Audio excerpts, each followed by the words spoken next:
Hello, everybody. This is Alicia, another AVP, and I'm joined by my husband, Jack, and we are in California filming this. Hello. Yes, welcome from California. Even though I've always been in California, but But now I'm officially in California, too. So, yes, now I yes, get to be there, too. But we are actually in the same room, on different sides of the room, actually, when we're recording this, folks.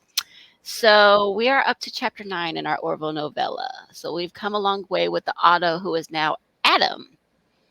And we're going to find out a little bit about him and his past, about his biological parents, and about why he got trapped in the simulator, basically. So, just should be interested to find out what happens in chapter 9. I mean, he's been through quite a journey. That's how I can put it nicely. yes, definitely. So yeah, he still has to even start his new life. So That's true.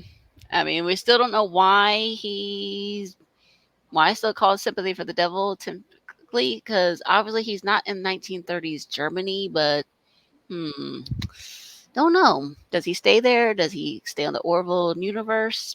I don't know.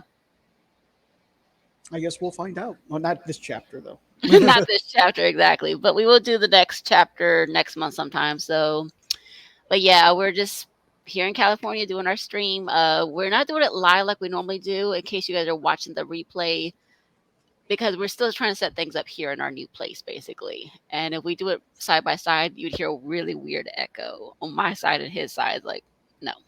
Right. Echo. Echo! See. So yeah, he's on the opposite side of the room of me. But we might eventually give you guys a mini tour, but that'll be a future stream. We'll do future streams for games and stuff like that, but right now we're just trying to do these Orville ones, get the Orville novella.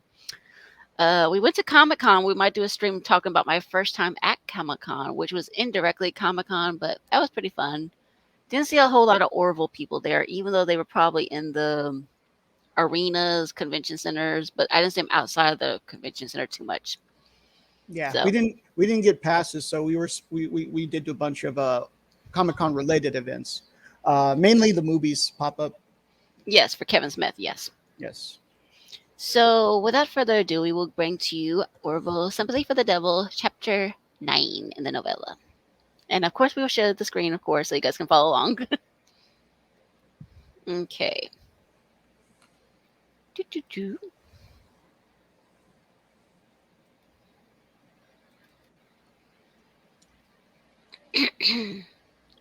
Okay. Boop, boop.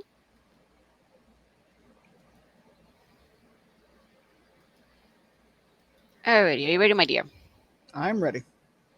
All right. The two scientists looked somberly down at the slumbering figure, a thousand emotions battling for supremacy within their collective psyches. He was the face of a man they had never known, and they were acutely aware of the unsettling reality. He was their son. Leonard and Pamela Collier were both in their early 60s, trim and gaunt, with deep lines of time carved into their faces, lines that told the story of hard, traumatic lives. Adam Collier was still unconscious as he lay on the sickbay bed, heavily sedated for the time being. Ed, Kelly, and Claire stood watching, along with Tala, whose ears and forehead were carefully concealed by a wrap, in the unlikely event that the patient should awaken before he was revived. Mother and father regarded the cultural anomaly that was their offspring. There was a slight quiver in Pamela's voice as she spoke. I've pictured this moment in my mind a billion times over, and I didn't think it would be anything like this. I feel as like I'm looking at a complete stranger. That's understandable, said Claire, her bedside manner soothing as always. We thought we were saving him, Said Leonard. giving him a chance to survive. My God, he would have been better off in prison with us. No, he wouldn't have. Ed assured him. Look at him. At least he's alive and unharmed. No one could have made the same guarantee if it were a Krill prison. You did what you could. Okay. Claire approached the couple. Mr. and Mrs. Collier, how are you feeling, health-wise? The Union Medical Corps was amazing, said Pamela, mustering her way in a smile. We felt very looked after. And psychologically? Psychologically, time will tell. Right now, I'm just so grateful that Adam is alive. I know this is an emotional time for you, said Kelly, treading lightly. But if you're willing, we'd like to hear your full report. If you need time to rest, that's all right as well. But we do generally refer to brief as early as possible while information is still fresh in the subject's mind, Of course, Commander. said Leonard with a nod. We can begin right away. Thank you. It's appreciated. Ed turned to his chief of security. Tala, we'll be in my office. I want a standard security detail on duty here when he wakes up. All human. No, Understood, no sir. offense. Understood, sirs. For Ed, Tal's tough, hard-edged demeanor had taken some getting used to after the departure of Laura, the Orville's prize security chief, who had returned to her home planet of Zalea the previous year. It had been sad for the crew, but particularly difficult for Ed, who had been developed in a substantial trust in Alara, as well as a genuine investment in her well-being. It was a peculiar to feel so protective of someone whose very job it was to protect you. However, Tala had proven herself on multiple occasions to be as capable as any officer could find anywhere else in the fleet, and she had pulled the crew out of more than one tough spot. He had grown to like her. As Tala departed, Ed gestured to Leonard and Pamela. If you'll follow me. For a moment, Pamela did not move. Then she silently drew closer to the sickbay bed and the sleeping form of the 30-year-old man who somehow was her son. She leaned over and gently kissed his forehead. Ed and Kelly could see the soft glistening of tears in her eyes. Our friends and colleagues always asked us why we chose to live out in the border. Our standard reply was that we simply enjoyed the peace and solitude, and nobody questioned it.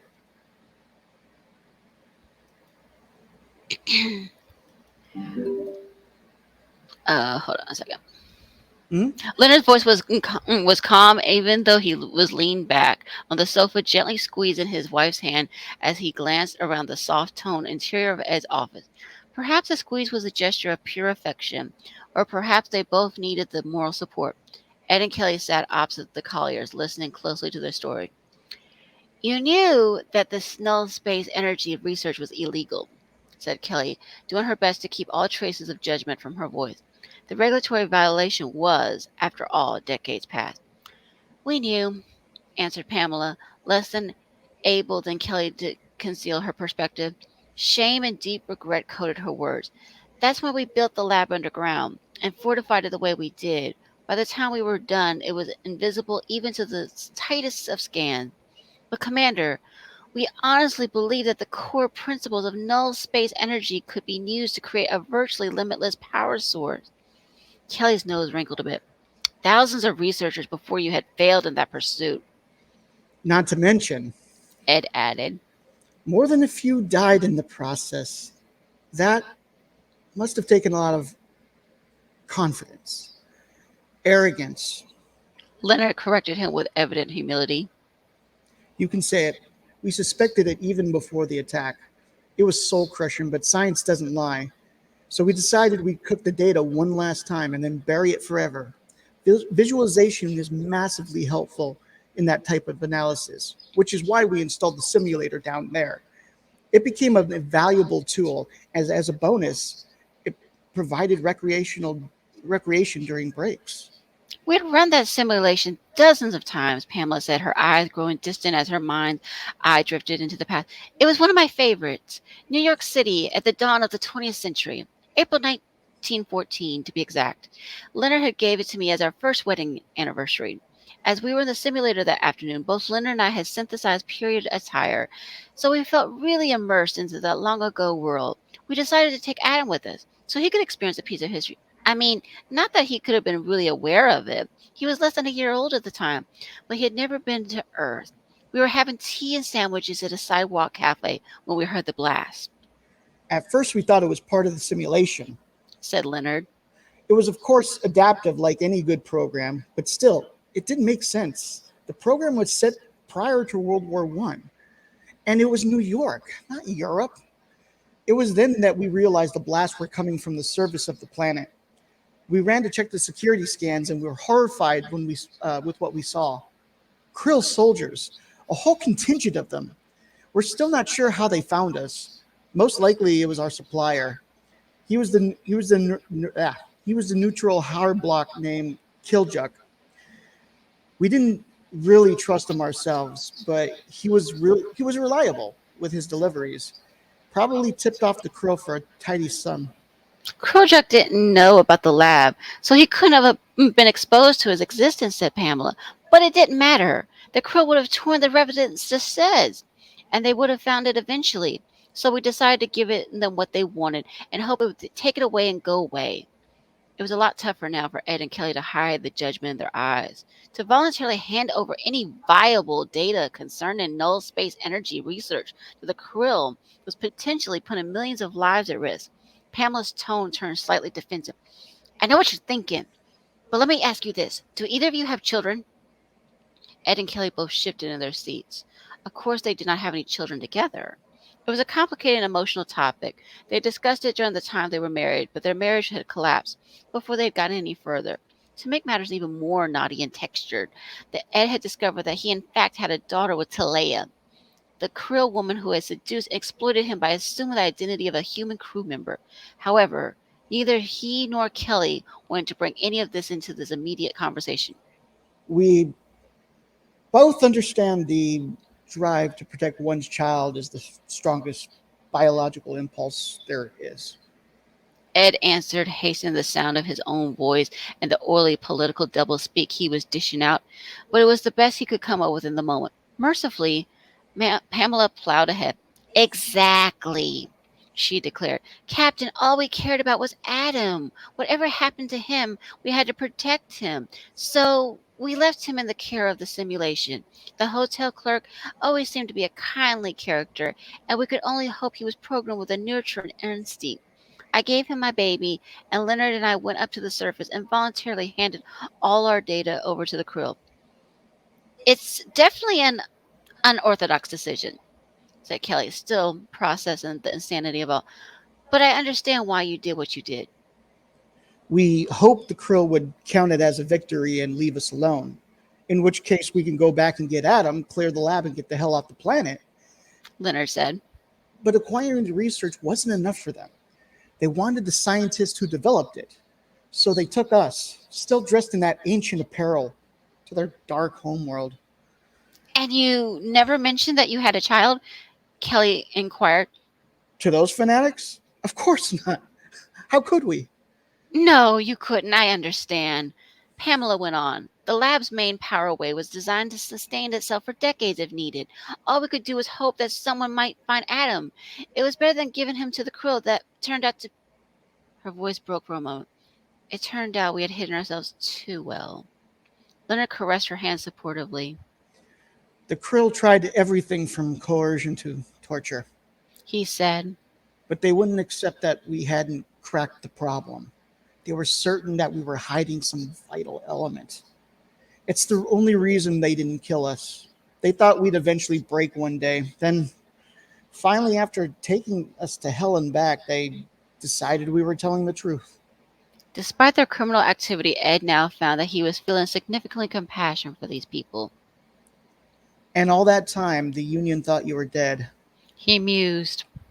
I'm sure you've heard how completely shocked the admirals were when you were offered up in the prisoner exchange. Pamela looked at her husband's hand grasping her own.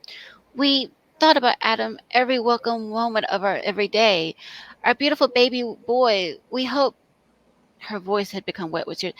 But then the time came when hope seemed delusional. As the years went by, we forced ourselves to accept that he couldn't have survived.